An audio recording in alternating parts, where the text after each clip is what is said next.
All right, Reese, how did you get into TV and what was the path you took to becoming a TV presenter? This is a good story.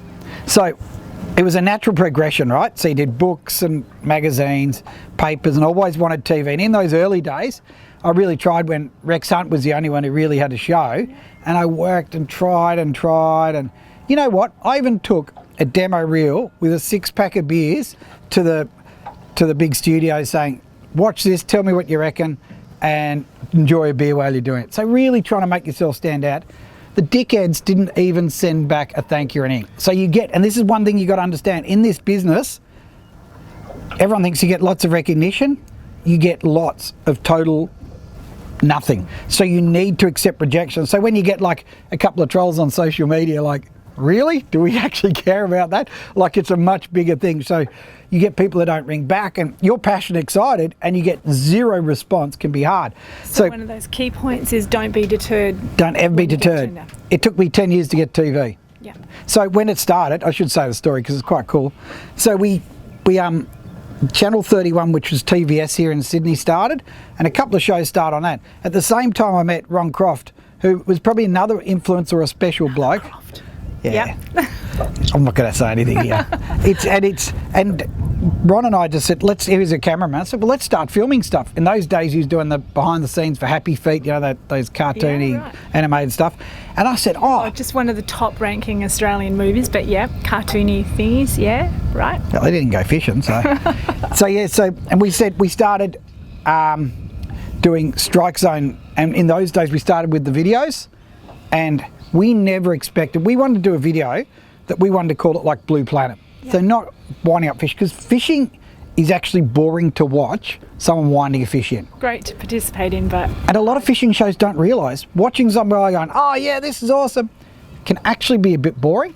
If you don't get the bite, you don't get the underwater. So what we did was we built Strike Cam, and in those days there was no troll cams, there was nothing. So we got a lipstick camera, built a housing for it, ran a cable up, put it out the back. We didn't even have digital, so it went to a tape, so Sony clam. So we'd sit there, watch this little screen, and started filming baits getting eaten, and suddenly went, holy moly. This is it. This is it. And I still remember the first time we put it in, we're at North Head, put a livey on it, just tied a livey to it and driving along going, oh yeah, this is cool, when there were heaps of kings there. And drive along, and it was upside down, so the fish is through along. We're like, yeah, this will work, we'll get it right. This massive king, 65 centimetres, comes up and eats it. And Ron and I look at each other and go, oh my God, it works. And that's how Strike Zone started. We did cool stuff. We did great white sharks. We filmed marlin eating baits back in the early days when no one was doing it. Groundbreaking. And so Strike Zone video or DVDs absolutely blitzed. Like, I cannot explain how big that got. Like, it just blew us out of the water. We sold, I think it was 10,000 copies on the first day. Yeah, right. Like, just ridiculous. It just exploded. And the next step after that was, you can tell we're in Sydney. They're coming for you. Yeah, the cops are going over top. So the next thing that happened after that was that Henry de Goyder, who was doing Channel 31, I rang him up and said, I want to do a TV show. How do we do it? And I'd been trying with Channel 10. I'd done little bits. So I'd done some of the other fishing shows, which were just average. And that's not against them. It just wasn't what I wanted to do. And I'd actually done Fishing Australia, I think it was. I'd done a little bit of co-hosting, or Fishnet TV. I'd done a bit of hosting on that, and it was just, it just wasn't my style.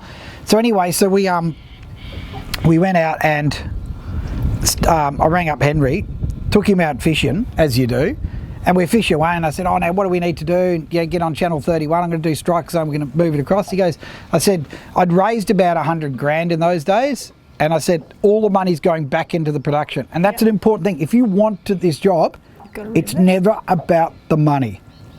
I know everyone wants to be millionaires, so I put all the money back into it.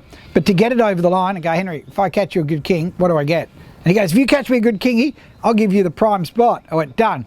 Drove straight up the bait, got him that. And I went, if I catch you a bigger king, can I have the best lead-in show? So the lead-in show is their highest rating show. So if you have that before you, when your show goes on, you've already got the audience, so it makes it easier. And he goes, yeah, bloody oath, because he's all excited. So I got the best lead-in show as well. And we were the top rating show on Channel 31 TVS, or because it was in different states, when that ran initially for the, which is, God, that's over a decade ago. That's more than a decade ago now. And it would blitz. And in those days, we caught 155 kilo bluefin, which is still the biggest ever caught on 24 kilo, because no one's stupid enough to do it anymore. And that was a 7-hour battle. And we did that. We caught big eyes, we caught marlin, we caught all these amazing fish. And it was just, yeah, Ron and I did it. And my next step was to build from there to get to the main networks, and that's what kicked it off, that I then went to Channel 10 and did Big Fish, Small Boats. Yeah, right. So that's how it all started. It's a fascinating story. However, I just have to point out at this minute, have a look at the dog. Totally and utterly enthralled. Just have to put a little bit of quick video. Tough audience around here. Okay. Next one. What's next? Next one is coming up in 1 second. All right. So Mitch Spence Fishing asks, how big of a risk and gamble did you have to take to step away from a mainstream job to follow something you're passionate about and make it work from the start?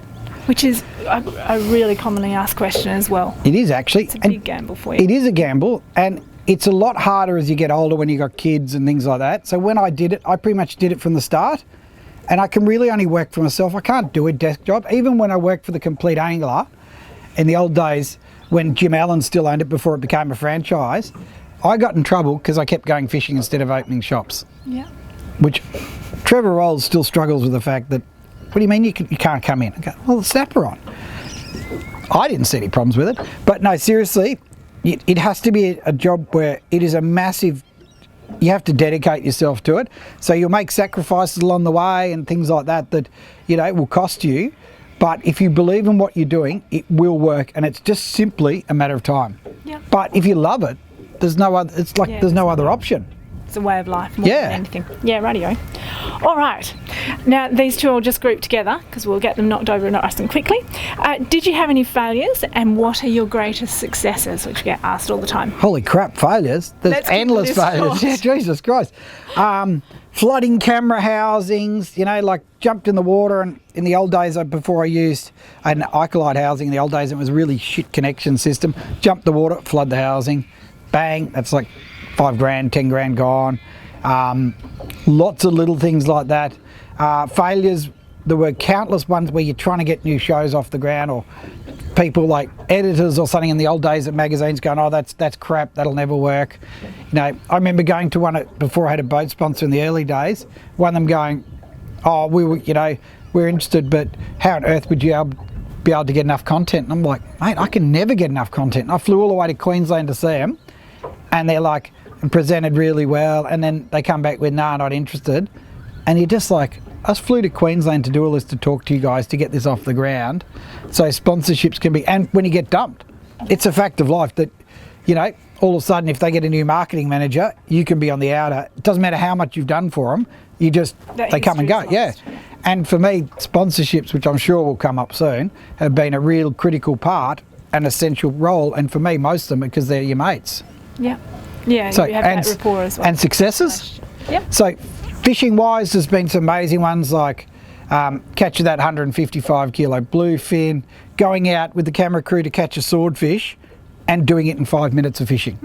That was ridiculous, back in the strike zone days. Is biggest that the big one laid across the deck with Richie? No, they were later on. That was for a US TV series that they rang up and said, oh, this is Monster Fish, which is one of those top rating shows in the US, and I got the gig as the host, and they go, Al, we need it's like, we need a big fish, like this is a monster fish. And I'm like, yeah, cool, whatever.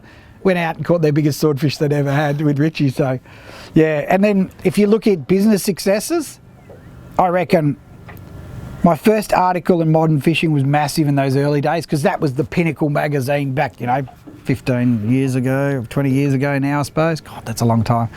They played a really big role. Then getting the DVDs, then doing the TV, getting my books out, which I think I've written, it's almost a dozen books. There's 8 books, 7, I don't know, something like that.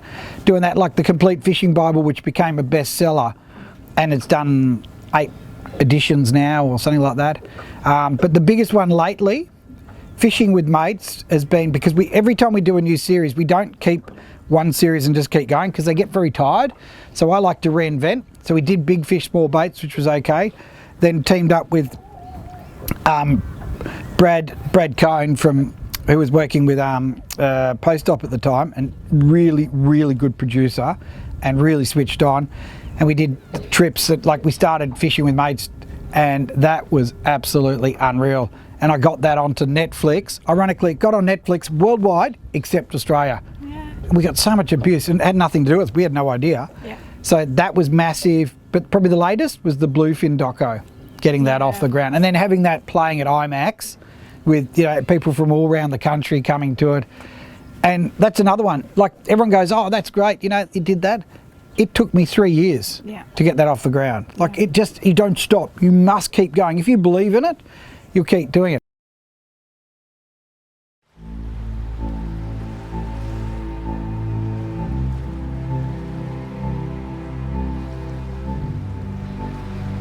Open ocean covers more than 2/3 of the Earth's surface. Deeper than Everest is high, it's the last frontier and is still largely unexplored. Yet it is one of the richest environments. Home to the greatest diversity of life on this planet. From some of the largest creatures ever to live, to the most graceful and the most feared. Humanity has a long history of exploiting the ocean's generous harvest. We've come to depend on the oceans to always provide, and we assume it always will. But we're only just beginning to understand our impact on the environment.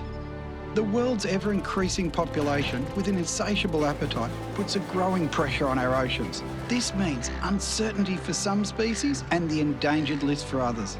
High on that list is the southern bluefin tuna. Coveted as a delicacy in Japan, a single fish can sell for thousands at auction.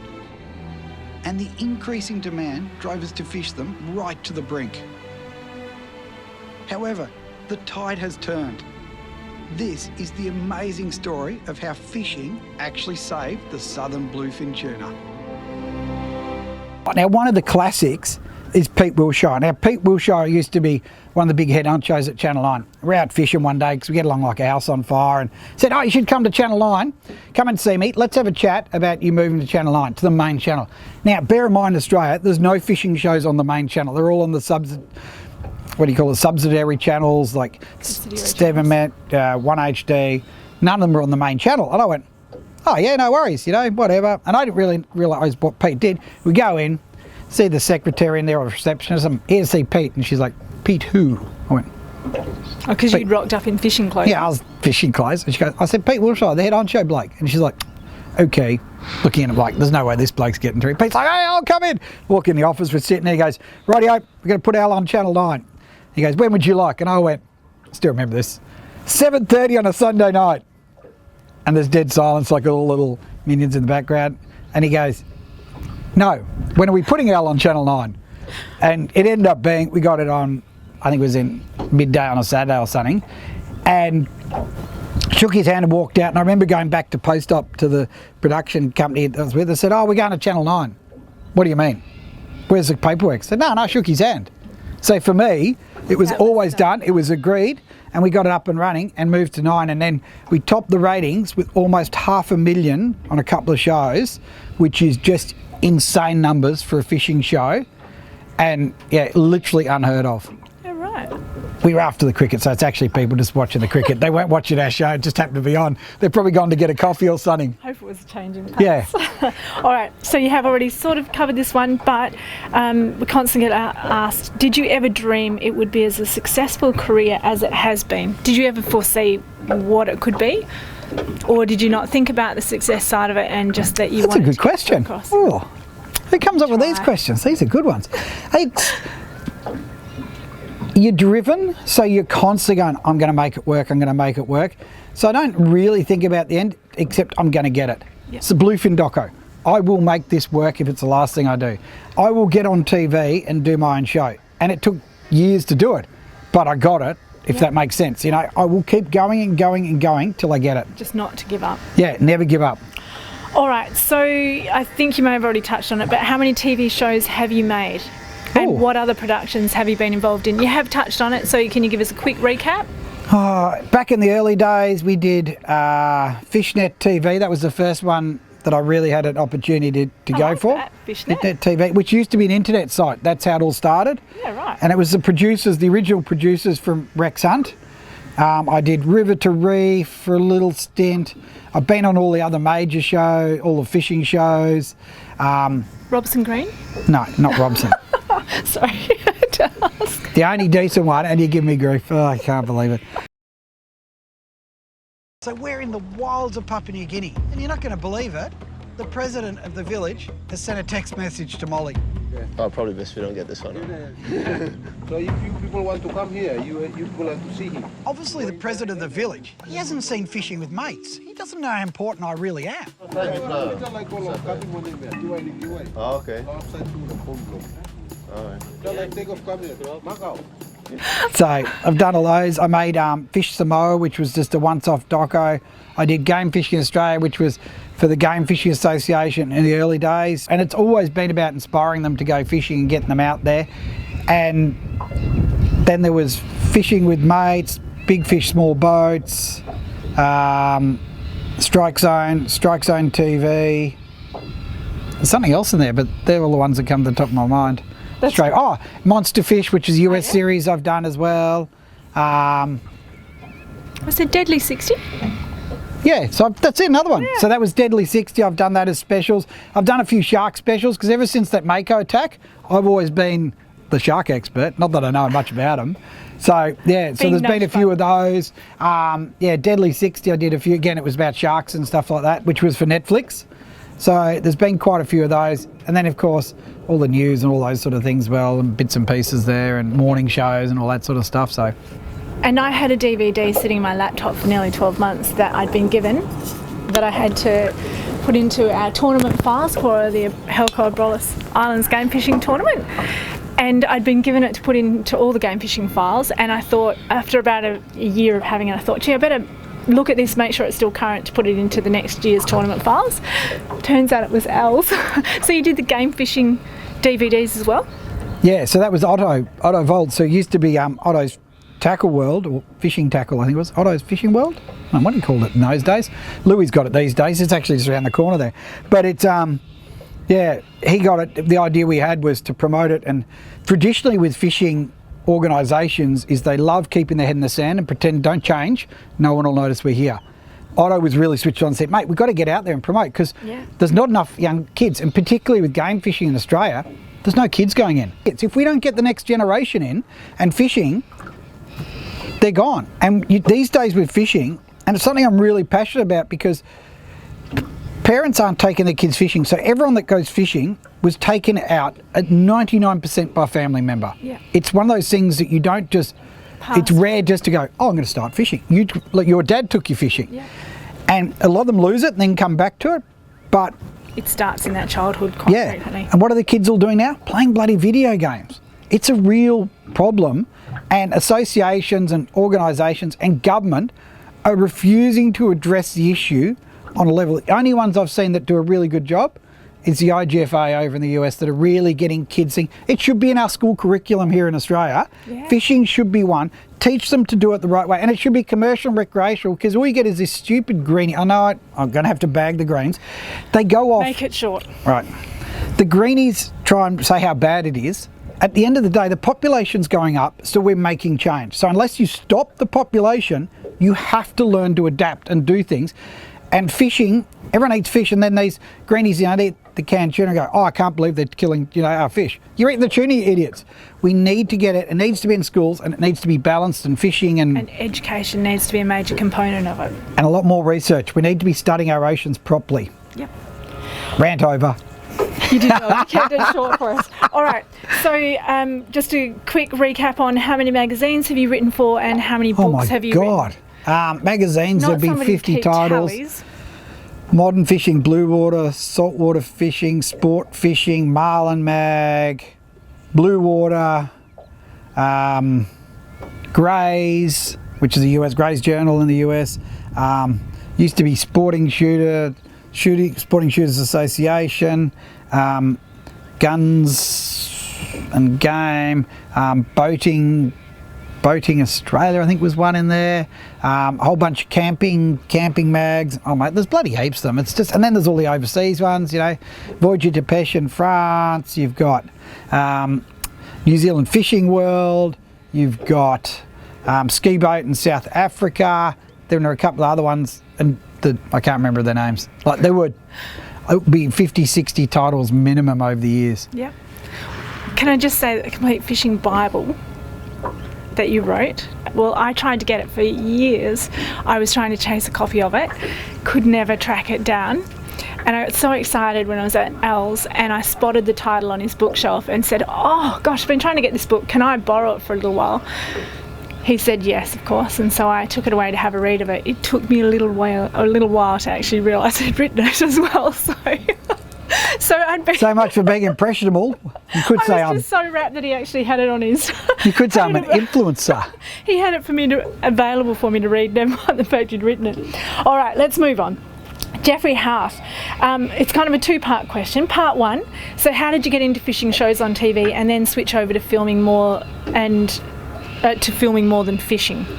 Natural progression. So that actually started from the start. So that's a good question. So for me, I watch fishing shows and I don't really watch that much of them because they're not that exciting. It's if they're not, and I'm not bad. It's not so that you're not bagging them out. I'm just saying that Robson Green's good because it's funny. So if you haven't got a host that's really entertaining and basically takes the piss out of themselves, you're watching someone's back a lot of the time. Yeah. So for me, what I always wanted to do was get the other side, to get what you're seeing, not what seeing us. So some of them always want to be on camera, but it's what's there. Yeah. So that's always doing the drone, the underwater. So that was a natural sort of evolution of our filming process, and more. And I remember at the start we did the strike cam and all that back in the strike zone days, getting the bite. And then I'm like, got all the underwater, and because digital started to grow, so I went back into underwater and started doing. I went, hang on, I can get them not just around the boat, I can get them free swimming and in the wild.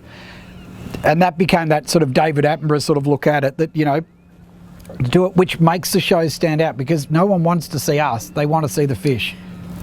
Which is, as you say, the passion changed from actually just catching fish to trying to share that experience. Sorry, a little bit of noise in the background there. But your Mercury, good engine. Oh, that'll be sponsorship soon, won't it? Good work, next time. But your passion changed from actually catching the fish to sharing that. Yeah. With everybody, and hence the reason you moved off the rod and more into behind the camera to capture the essence Absolutely. of fishing. And a priority that you want to show people because I'm more concerned about the way, and I get accused of being green, that I'm not a true fisherman because I don't want to just kill all the fish. Another Mercury? No. Yeah, that's a Merc, isn't it? I think it's a Merc. All right. Blue band. Part two, hold on to that before I throw that over the back. Part two. So this is also from Jeffrey House. Love your videos of underwater game fish, especially marlin feeding on a bait ball. They are insane. Do you ever get the fear of God in you while filming and the taxman shows up? Now I just have to say, Al's mum has told me that if anything happens to him when I'm with him, I might as well leave the country. So I know the fear of God that comes into me, but what about you? No. Fear of Susan comes you know what? Me. There's times I haven't got in the water. Yep. So it's time we had a white shark up to the boat and I wanted to film a white shark underwater. And I'm like, yep. And you got to pump yourself up sometimes. There is a fear of God for that one. And it came screaming up. Oh yeah, I'm like, oh, it's a bit aggressive, this one. Comes up, goes bang, bites the engine. Yeah, right. And I'm like, and I'm like, all the gear ready to go in the water. I'm like, yeah, I'm not getting in now. Everyone's going, you're getting in? I went, no, freaking way. So yeah, I do get nervous now and again. Sometimes you lose you call with it a bit and don't want to get in. But a lot of mates who are hardcore spearos have the same thing, and I think it was Paul Miller that said it. Yeah, it said an intuition sort of thing. He goes, "Oh, I'm not getting in." Then someone, got the same day got eaten by a shark or something like that. Those sort of weird things that happen that you can. But I love because you're seeing the fish you're seeing, and even jumping with makos and sharks and all those sort of things. Like it's just awesome. Like there was that one over in Western Australia. Your bloody West Australian sharks, they're bloody mean over there. Yeah, no, that one. This was it was a dusky whaler, I think it was. Oh yes. swim around the back of the boat. So I jumped in, so I'll go and film him. It's only a dusky whaler, like not much. Dived down to get a cray fish, which I don't think I was meant to be doing at that time. Anyway, it's going down. And went down, and he'd swum off by this stage, and he comes back, and as I've gone, you know, when you just feel he's right there, and there he is looking at me like, oh, my shoulder went, oh. And he rammed into me and smashed me a few times, and yeah, never bit me, just super aggressive, So being a pain in the ass. So you've been bumped by a mako trying to get to your marlin. Yeah, he just pushed me out the way. That probably would have put me off of getting back into the water again. I got in the next day in the same spot to force myself. I went, I've got to get back in. Yeah, so not the next day, it might have been the day after. Or was it the next day? Whichever it was, I went straight back in, went, I have to get in, because that was a bit of a harrowing experience. I was never threatened by the shark. He just pushed me out of the way to eat his marlin. So people give sharks a really hard time. Makos particularly, because they've got that big black eye, and they bite engines and all that because they're curious, but they're actually quite a shy fish. Yeah, right. Yeah, so they're not as aggressive, and they've got the wrong teeth for biting people. Yeah, right. And I don't think there's ever been a proven attack by a mako. Proper attack, not that's That's been life-threatening, yeah. I mean. But I think also because the images that are out there, the minute the mouth is pulled back and the jaw is exposed, it's everybody's nightmare. Oh, it's scary. They look terrible. I've got a photo. You'll see it on Instagram and all that it's a mako trying to bite our engine, trying to bite the Merc on the back here, and as he does, he peels back so the teeth come out, and it looks scary as. It looks almost like it's been... But he barely touched it. Yeah. Then a stupid blue shark came up and scratched the crap out of the engine. Like, bloody hell. A gentle blue.